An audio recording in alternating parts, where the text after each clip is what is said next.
I wish that I could somehow say something that would wash away that whole story that you just told me, or somehow make it better. But I can't do that.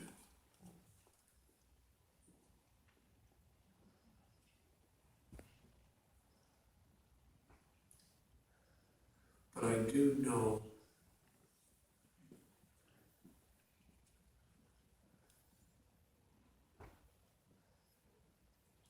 what it is like to experience one bad thing after another.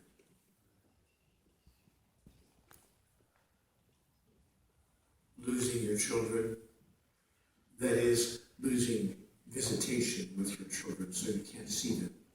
I've experienced that. Ending relationships or having relationships ended. I've experienced that. Having a broken neck, as I mentioned earlier today, in a car accident. I experienced that. Living destitute on the street for a year outside, I experienced that. Losing everything and having no hope, I experienced that. As some of you may know, just a few months ago, I actually had open heart surgery. I went to the doctor and he said, you need to have open heart surgery. You need to have 5 of your arteries bypassed, replaced. So they harvest, as you probably know, they harvest arteries from elsewhere in your body and put them in your heart. They put you on a heart-lung machine for 4 hours. That is, they stop your heart for 3 or 4 hours. If you ever want to have an experience that you are not your body, have open heart surgery. Then they close you up. Of course, they open you wide open. Then they close you up and they staple you together with metal staples. And they send you home and say, good luck, have a good life. And so, while I haven't had the exact experiences you're describing, I have had my share of drama. And high drama, not little things. Living on the street for a year is high drama. So I understand how it can feel that there's no hope, or how you could wonder if there would ever be a reason to hope. I can only offer you this, and I can tell you, it changed my whole life. And I'll explain to you how it changed my life, because there's a process that's involved. I was given a tool with which to deal with these experiences in my life. And it was the most unlikely tool you could ever imagine. It was not a tool that I even thought of using.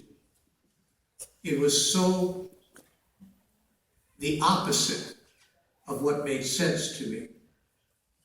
But the tool was this.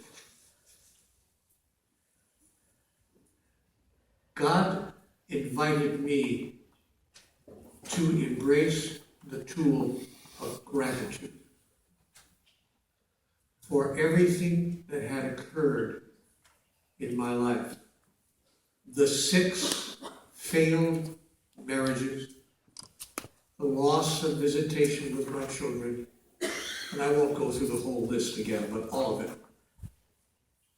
To embrace the experience of gratitude.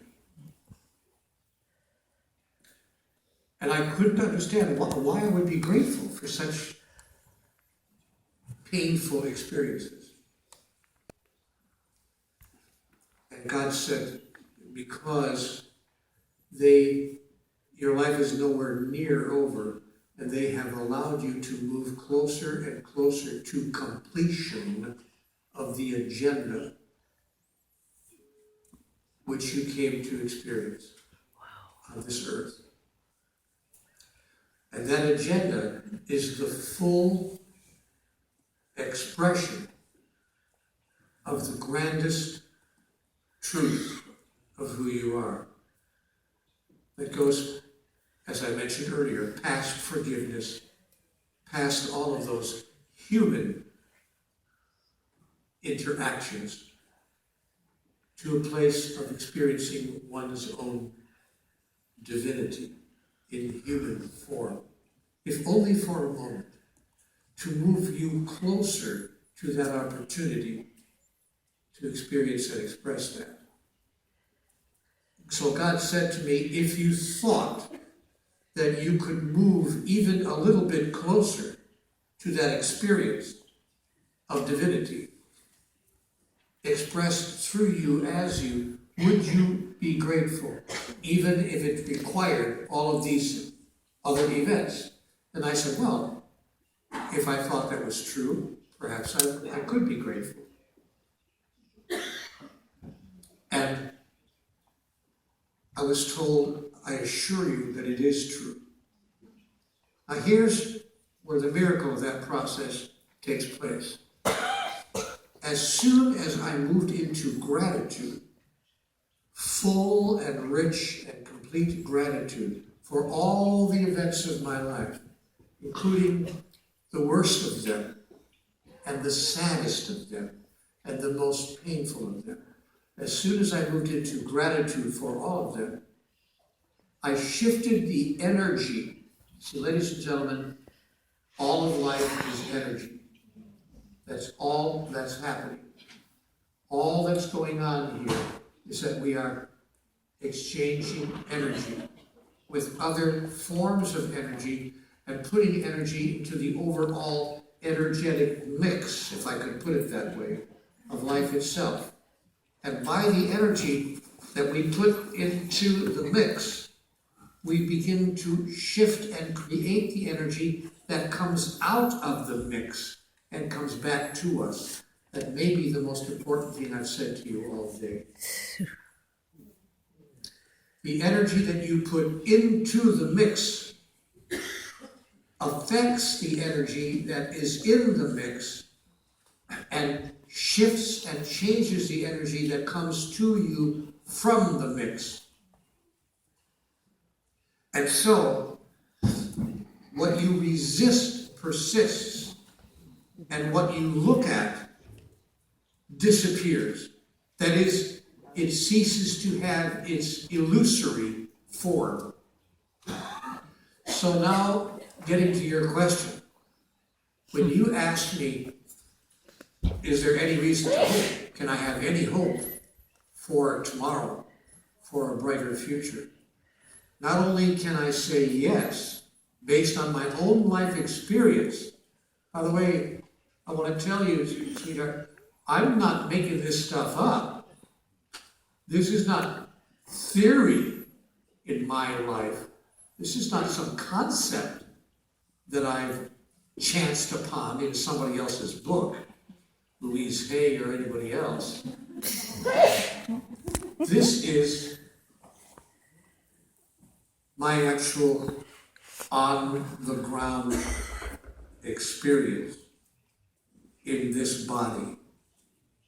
When I shifted my energy to a place of humble gratitude for all that has occurred in my life, I began to project that positive energy into the energetic cauldron, if you will, into the energetic mix. And the energy that started to come to me from that mixture shifted as well to match the energy that I was sending into it. Because that's how the process of energetic transfer works.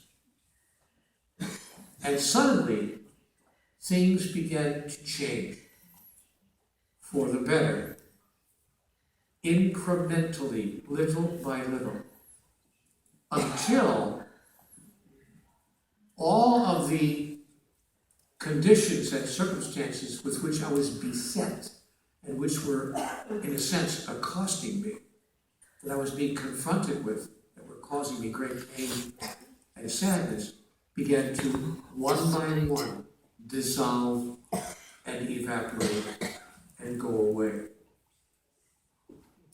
So I can say to you, and to all of you who are facing difficult and challenging circumstances in your life, yes, there is hope. And the tool with which you can engage the engine of hope and start the wheels turning in your direction is the tool of gratitude. That is the opposite of the way we actually feel about the sad and painful experiences of our life. But you would not feel the opposite. You would begin to feel positive energies of gratitude if you understood who you really are and why you're really here on the earth, in this body. Which is why I've been, how do I say it in English, harping on that point since I sat down here this morning. So that would be the answer I would offer you. And I would invite you to step into the highest experience of gratitude that you can find. Gratitude to life if you don't believe in God, if you've given up religion, and not only given up religion, but given up God. That's okay. God doesn't need you to believe in that. En fait, je